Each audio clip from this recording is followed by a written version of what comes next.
Prochain combat, encore une fois, chez les lourds, un autre 6 rounds. Sandy Pembroke qui s'amène ici pour affronter Éric Barak. On va présenter les deux hommes à l'instant avec Christian Gauthier.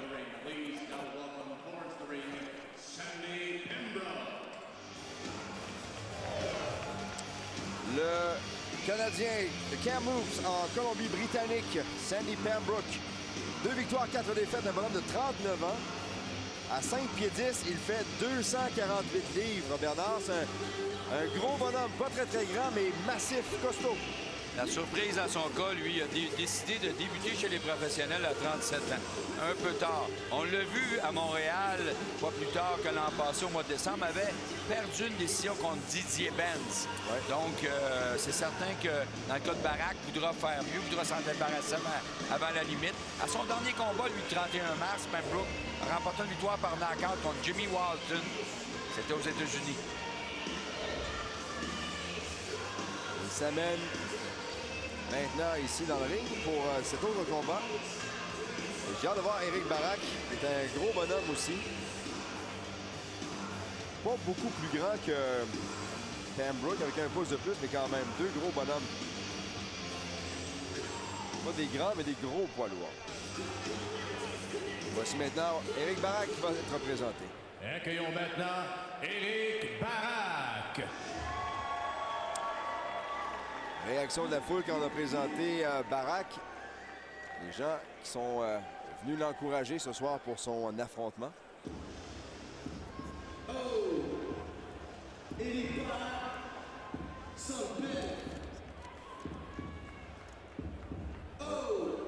et on nous dit que... on nous dit, Bernard, qu'il était coincé dans le trafic en début de soirée pour s'amener ici au Centre Bell. Ouais. Un peu nerveux.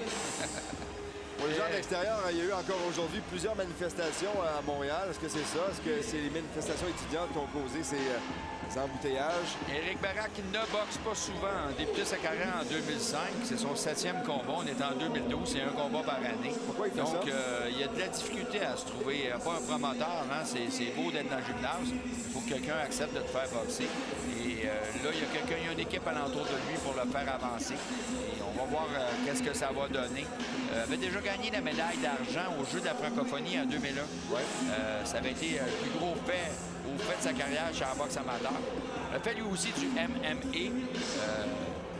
Et avait battu Eric Butterbean Esch en combat ultime. Il a fait 2 combats ultimes. Il en a gagné un, il a perdu un.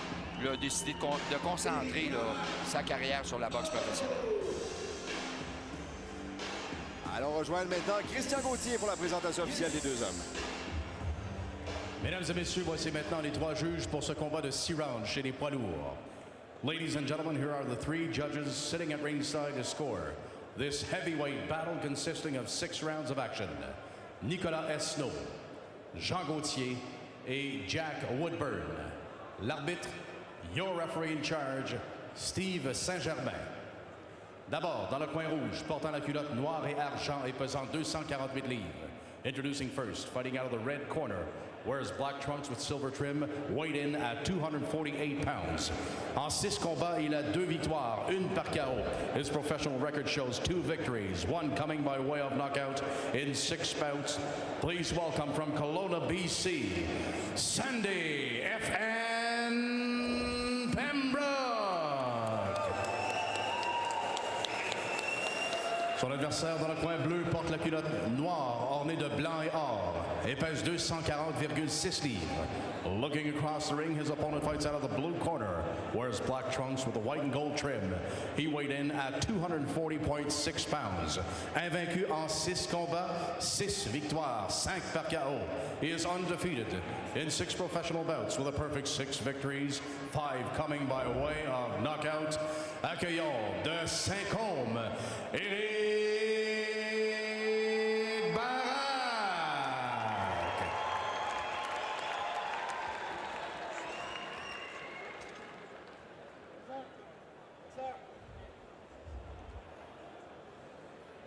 Messieurs, gentlemen, receive my instruction in locker room. Vous avez reçu mes instructions dans le locker.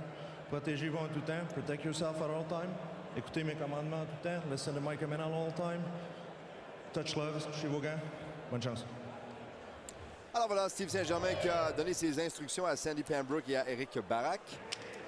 À 240 livres, Barak est un petit peu plus léger que son adversaire ce soir. Un peu plus grand cependant. Et deux bonhommes quand même dans la fleur de l'âge. Bernard à 34 et à 39 ans. On attend le signal de départ. Et voilà, la cloche est sonnée. C'est parti pour 6 rounds chez les lourds. J'étais à Saint-Hyacinthe le mois dernier quand aussi Pembroke qui réussit à placer deux bons coups sur la cible en début de combat. À Saint-Hyacinthe le mois dernier, quand Barak avait remporté sa dernière victoire contre Colin Rogers, l'avait passé knock-out au 3e round. Bouge beaucoup la tête et le haut du corps, les mains. Oui, ben c'est un boxeur qui est petit pour un poids lourd, donc est obligé, lui, d'être toujours en mouvement pour passer généralement sous les grands bras de ses adversaires. Ce qui n'est pas le cas comme Pembroke. Les deux ont des physiques un peu comparables. Oui, tu as raison.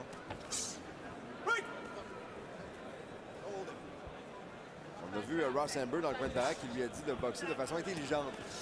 J'imagine donc de prendre son temps, de ne pas voir précipiter les choses.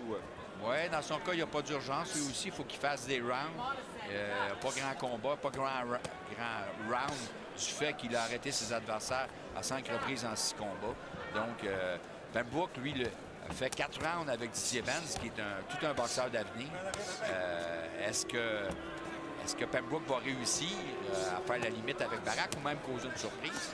Lui qui, à son dernier combat, a remporté une victoire par knockout. On est presque rendu déjà à mi-chemin en ce premier round. Le jab de Barak. À 2 occasions. Il tente de se déplacer gauche-droite. On voit défensivement, c'est pas fort, ni d'un côté ni de l'autre. Ouais. Quand on lance des coups, généralement, on touche la cible. C'est pour ça que Barak bouge beaucoup. Il se dit peut-être qu'en bougeant de cette façon-là, je suis plus difficile à atteindre. C'est par les deux hommes. Saint-Germain, l'arbitre qu'on voit de plus en plus dans tous les programmes de boxe qu'on vous présente ici au Centre Bell. Oui, des nouveaux arbitres. Ça fait déjà quelques temps, là, dans son cas. Ça fait peut-être plus d'1 an qu'on le voit et s'améliore à chaque fois. Donc, il y a du renouvellement, pas juste chez les boxeurs, mais aussi chez les officiels. S'échange des coups longs et larges dans le cas des deux boxeurs là, dans le ring. Comme tu disais, Bernard, techniquement, c'est au niveau de la défensive, en tout cas. Il y a des choses à travailler. Oui, c'est ça. Et c'est tard, hein? On parle d'un Pembroke à 39 ans, qui commence sa carrière professionnelle à 37 ans. Donc, tu peux pas penser, toi, là, que tu vas te rendre bien loin. Donc, le gars veut juste vivre une expérience de boxe professionnelle sur le tard. Et dans le cas de Barak, ben, il n'est pas encore trop tard chez un poids lourd. 34 ans, c'est pas encore très vieux. Lui, il n'a plus les moyens de prendre des années de repos. Là. Il faut qu'il soit actif. Avec les deux mains, Pembroke a frappé Barak qui il l'a laissé venir vers lui vers la fin de ce premier round.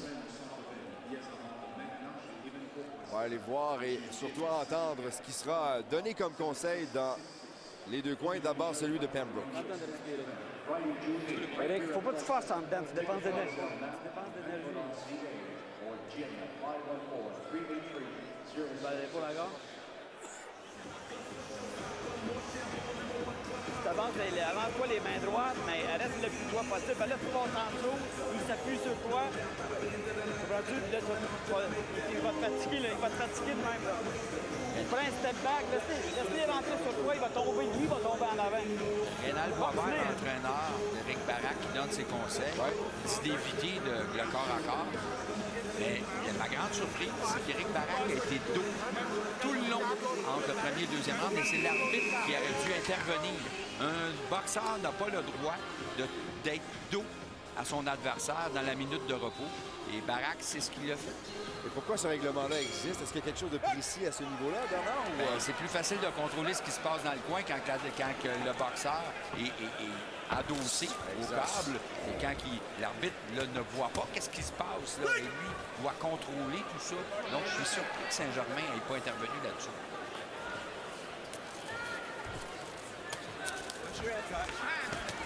On verra si ça va se reproduire encore entre le deuxième et le troisième. Barak est demeuré debout, mais à côté sur les câbles, dos à son adversaire. Au centre du ring, Saint-Germain qui sépare Barak et Pembroke. Barak a été très passif depuis le début. Hein? Oui, c'est ça. Trop passif aussi. Ouais. Il doit s'imposer. Oh! Il va le faire ici avec une bonne main arrière. Il a bien fait ça, là. On a réussi à frapper Pembroke. Encore une fois. Bon uppercut de la main droite et Pembroke est dans le trouble. Et là, Barak laisse beaucoup d'énergie et Pembroke tombe finalement.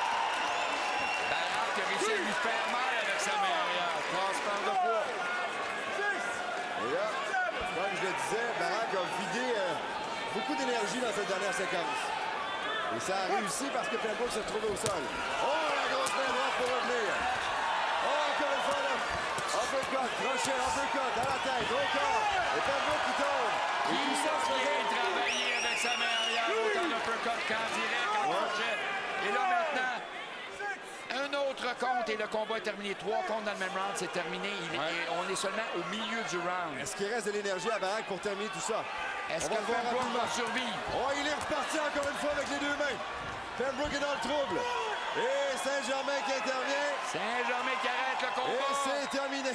Et Barak qui remporte une victoire spectaculaire au 2e round. Victoire pour Éric Barak de Saint-Côme ici au Québec. Une 7e en autant de combats. Et là, écoute, c'était une pluie de coups depuis les derniers moments. C'était très impressionnant. C'est sa marque de commerce, Éric Barak. Chez les amateurs, il était comme ça. C'est un boxeur qui n'est pas spectaculaire, mais qui est explosif. À un moment donné, tout est tranquille, tout est tranquille. Et quand il ébranle son adversaire, mais là, il ne le lâche pas. Il sait qu'il a une possibilité de s'en débarrasser, mais il ouvre la machine et c'est ce qu'il a fait. C'était assez impressionnant à voir aller. J'avais peur pour lui, je me disais, mon Dieu, il va brûler tellement d'énergie qu'il va manquer de force pour terminer le round, mais non, du tout. Et à 3 occasions, on a vu cette avalanche déferler littéralement sur Sandy Pembroke. Et finalement, l'arbitre Steve Saint-Germain qui a mis un terme à tout ça. Il passe à un moment donné de boxeur très ordinaire à un boxeur explosif à partir du moment qu'il sent que sa proie le comédien Patrice Robitaille qu'on voit ici. est prêt à t'accueillir. Oui, Patrice Robitaille qui est dans une des premières rangées du Centre Bell ce soir pour assister à tout ça. On sait qu'en combat principal ce soir, on a tout un combat entre Adonis Stevenson et Noé Gonzalez. Ça va être quelque chose. Et j'ai même vu quelques drapeaux de l'Uruguay dans la salle, 2 en fait. Et c'est intéressant de voir comment tout ça va se dérouler entre Stevenson et Gonzalez en combat principal qu'on va vous présenter évidemment un peu plus tard. Et pour Pembroke, c'est des voyages difficiles, lui, de la Colombie-Britannique à Montréal. 2 défaites, là, une contre Benz par décision, une contre Barak par arrêt de l'arbitre. Donc, on va avoir quelques-uns des bons moments de ce combat. Et si on a reproché, Bernard, à Barak d'être un peu lent au début de combat, là, ça s'est gâté enfin. Là. Et il y allait avec les 2 mains à chaque fois. Combinaison, la gauche, la droite et finalement Pembroke qui s'en va au sol. Et une autre charge. Presque uniquement avec la main droite. oui, c'est ça. Passant son uppercut et son crochet. Et ne ménageait pas ses efforts, lui. Il voulait absolument s'en débarrasser à ce moment.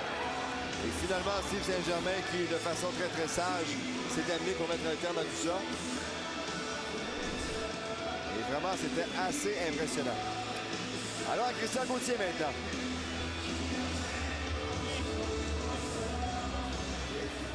Mesdames et messieurs, l'arbitre Steve Saint-Germain arrête le combat à 1 minute 50 secondes du 2e round.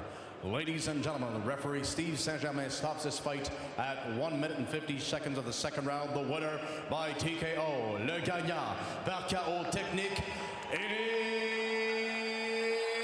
Barak.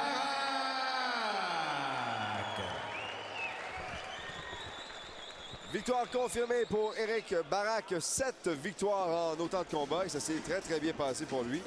Si on le disait tantôt, Bernard, si ça a commencé de façon plus lente, plus calme pour lui, bien attention, ça a été quelque chose en fin de round ici parce qu'il a vraiment tout donné l'énergie qu'il avait pour tenter de le faire. Et C'est drôle de le voir travailler avec une seule main comme ça. Oui, il a soulevé les amateurs et il s'est servi justement de cette puissance-là pour atteindre Pembroke de tous les angles. Et Pembroke a bien réalisé à ce moment-là qu'il n'était pas capable de suivre.